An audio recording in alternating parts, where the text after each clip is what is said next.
In the legendary Temple of Speed at Monza, pure straight-line speed on its own was simply not enough for Ferrari. During a weekend that the Italian team had hoped would finally bring a long-awaited moment of redemption, the engineers and strategists in Maranello decided to gamble heavily on a low-drag and extreme aerodynamic configuration. However, this bold setup choice ended up exposing once again the chronic lack of downforce that has limited the Ferrari SF-25 throughout the 2025 Formula One World Championship season. This deficiency prevented the red cars from holding their ground against both Red Bull and McLaren. Let us take a closer look at how this unfolded.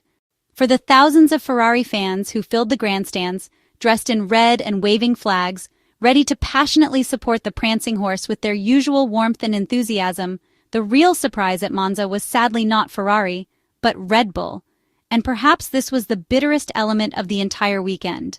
Despite the final result of 4th place and 6th place for the two Ferrari drivers, the race in Brianza represented one of the best opportunities of the year to try to wrestle away supremacy from the currently dominant McLaren team.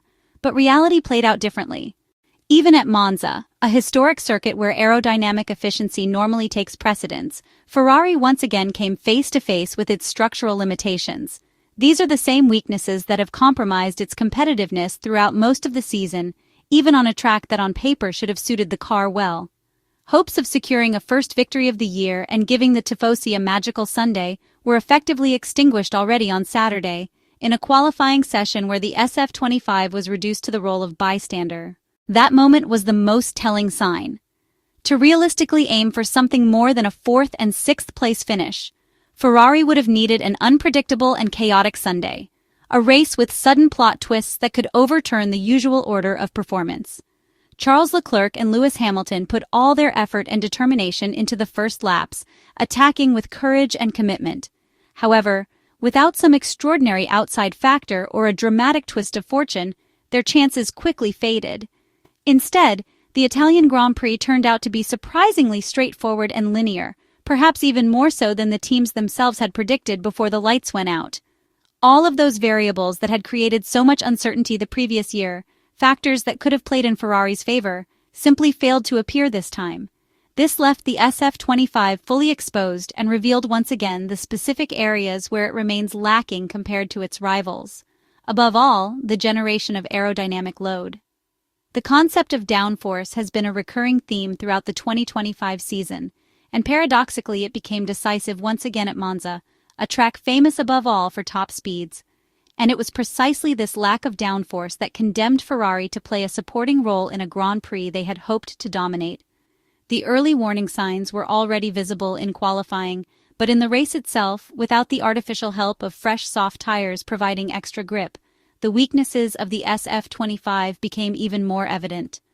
Of course, in the opening laps, both Charles Leclerc and Lewis Hamilton attacked with aggression and generosity, which contributed to tire overheating at a very delicate stage of the tire's life cycle. It took several laps to restore balance in the car's handling. But ultimately, this aspect was of relative importance, since tire wear and degradation were minimal and did not play a decisive role in the outcome of the race. In his analysis after the race, Ferrari team principal Frédéric Vasseur referred to a missing last 10th in the battle with McLaren. That reading is partly valid if one looks at the single-lap performance on Saturday. The fresh, soft tires had temporarily masked some of the SF-25's shortcomings, providing grip to a car that was otherwise running with an extremely low downforce setup. However, the reality on Sunday afternoon over race distance was much more complex, and in the Temple of Speed, simple top speed was not enough to compensate for the lack of grip in the corners. By analyzing the race from lap 20 onwards, after the most delicate phase of tire temperature management had passed, it became clear exactly where Ferrari was losing ground compared to McLaren and Red Bull. The problem was in the corners, especially in the fast and technical sections such as the Ascari chicane and the Parabolica curve, where stability at turn-in and consistency in mid-corner are absolutely fundamental. In these sections, the Ferrari SF-25 was sometimes slower by as much as 10 to 11 km per hour. The notable advantage on the straights, with the SF-25 reaching speed 6 to 7 km per hour faster than the McLaren MCL-39 and 3 to 4 km per hour quicker than the Red Bull RB21, was not enough to make up for the large amounts of time lost in the corners. This translated into an average gap of about 2.5 tenths of a second per lap to Oscar Piastri in the McLaren, and more than 4 tenths to Max Verstappen in the Red Bull, at least until the first round of pit stops.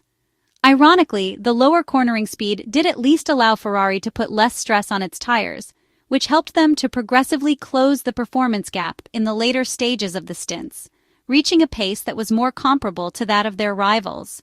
By carrying less speed through the bends, the Ferrari SF-25 generated less mechanical stress on the tires, and this actually worked to its advantage in the central phase of the race. It was at this point that Max Verstappen himself admitted that he began to feel a drop in performance after having pushed extremely hard for more than 30 laps. For Ferrari, this scenario was reminiscent of what had already been seen earlier in the season at Jeddah. There, too, the efficiency of the car and the time lost in traffic had helped contain tire consumption on a track with very low degradation and an exceptionally smooth asphalt surface. Ferrari's decision to gamble on a very low-drag setup was both understandable and defensible. It was, in effect, a true technical all-in, a single-minded strategy aimed at trying to maximize the one strength of the car.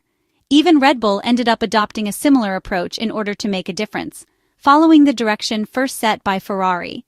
Betting everything on one specific area of performance was really the only possible way to try to defeat a car as complete and well-balanced as the McLaren. But the crucial weakness remained the same: the limited aerodynamic load generated by the underbody and the bodywork of the SF-25. Looking back across the entire 2025 season so far, the Red Bull RB21 has consistently demonstrated superiority in very high-speed corners, thanks to its stability and the high levels of downforce it is capable of producing.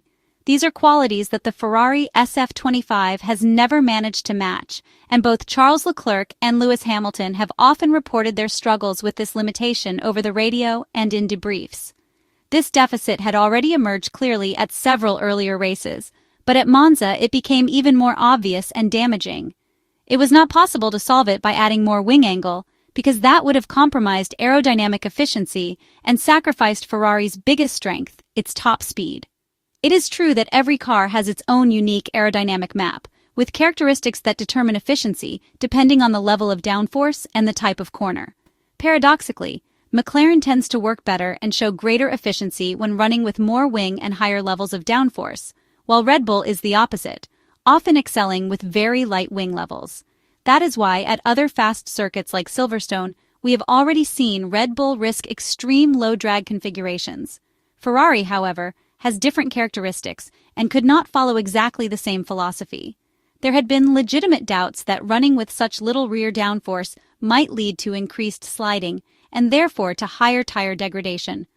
But in reality, the surprisingly low tire wear seen at Monza largely eliminated this risk, neutralizing one of McLaren's biggest strengths, their superb management of the rear tires.